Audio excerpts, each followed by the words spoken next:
हाय बच्चों। ये रहा जेल के लिए मेरे हिसाब से कौन से क्वेश्चंस टारगेट हो सकते हैं। But before you follow this, कुछ डिस्क्लेमर की इसमें से आप एक्सपेक्ट नहीं कर सकते कि 100 मार्क्स का पेपर आएगा, राइट। ये क्वेश्चन सिर्फ इसके लिए है कि इन टॉपिक्स पे मैं एग्जाम से पहले बहुत ज्यादा अच्छे से ध्यान दे करके जाऊँ, ठीक है। सेकेंड थिंग कि आप एग्जाम के 2 दिन पहले से इसको फॉलो करना बंद कर दोगे। एग्जाम के 1 या 2 दिन पहले आपको सब कुछ पढ़ना है। मैंने ये एस बी सी के वीडियो में भी बोला है, मैं दोबारा बोल रही हूँ कि पढ़ाई कैसे करनी है। अभी 10 डेज इसको फॉलो करो, इन टॉपिक्स को बहुत अच्छे से करो, लेकिन डे बिफोर एग्जाम आपको सब कुछ रीड करके जाना है। उस टाइम पे रिटेंशन का ख्याल मत रखना, सिर्फ टॉपिक्स को रीड करते जाना। वहां पर चाहे कितनी भी तैयारी पक्की हो, वो एक एक वो डर की वजह से, एंजाइटी की वजह से वो फीलिंग आता है कि मुझे कुछ याद नहीं है। बट अगर आप सब कुछ रीड करके जाओगे ना, तो फॉर श्योर एग्जाम में क्लिक करने वाला है। अगर आपने एक भी चैप्टर छोड़ के गया, एग्जाम के डे बिफोर पहले रीड करना छोड़ दिया, तो वो आपको फिर वहां पर रिटेन रिकॉल नहीं होता, ठीक है।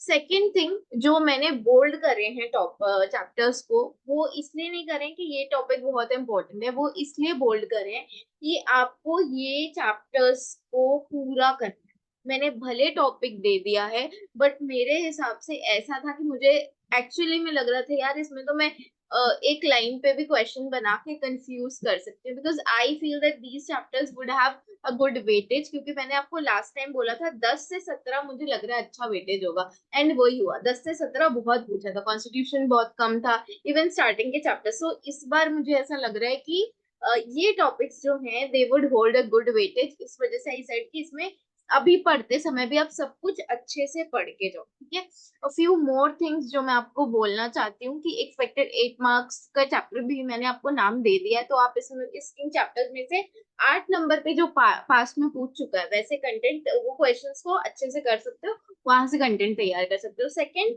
केस लॉ अगर पास्ट ईयर में पूछ रखा है तो आप वो पढ़ लेना, या फिर अगर आपको किसी टीचर ने केस लॉ की समरी बुक प्रोवाइड करी या बुक में ही केस लॉज प्रोवाइड करे, तो वो पढ़ के जाना। क्योंकि मुझे ऐसे लग रहा है ऐसा क्वेश्चन आ सकता है कि आइदर आपको केस लॉ दे देगा और बोलेगा बताओ इस केस लॉ में क्या हुआ था, या फिर अल्टरनेटिवली आपको कोई केस स्टडी दे देगा और उसके बाद बोलेगा कि मतलब कोई रेलेवेंट केस लॉ से ये सिनेरियो को जज करो, ठीक है। तो वो एक क्वेश्चन आई एम एक्सपेक्टिंग कि शायद होना चाहिए। इसके लिए हम सेइंग कि केस लॉ जो है वो प्रिपेयर कर लो। जहां तक मैंने देखा केस लॉ चैप्टर 2, 3, 6, 7 इनसे पूछता है। हाउएवर मैंने 5, 8, 15 भी नाम में दे रखा है, तो पहले 2, 3, 6, 7 करना। वो होने के बाद अगर आपका टाइम बचता है तो फिर 8, 15 एंड देन लास्ट में 5, ठीक है।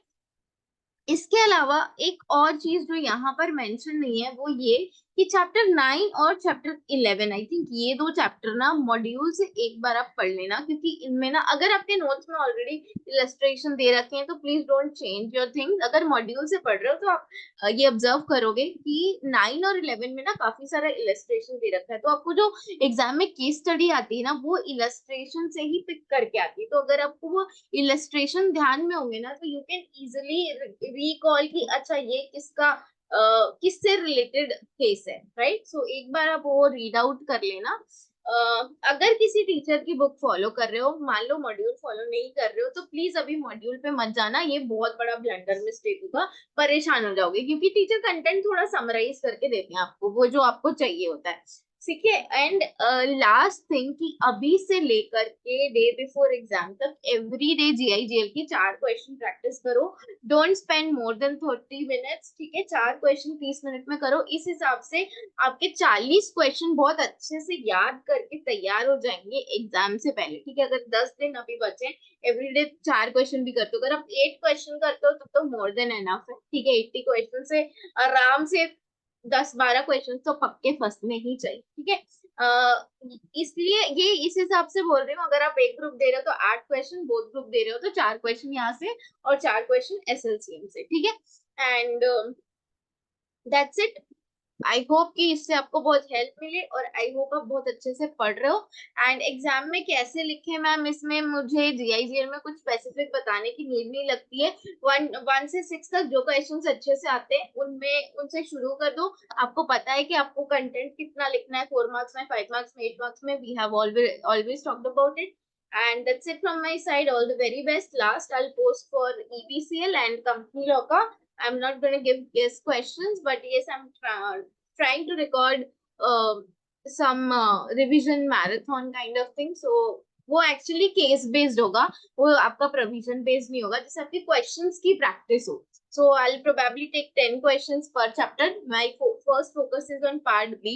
तो I'll try कि part B कम से कम हम खत्म करके जाएं, and then we'll see कि अगर part A का कुछ portion हम कर सकते हैं. And I'll keep it as short as possible ताकि आप रिलैक्स कर रहे हो तब उसको क्या कर सको, पढ़ सको. ठीक है. Okay, thank you so much and all the very best for your studies, and don't give up. You still have 10 days and everything is possible if you try. All the very best.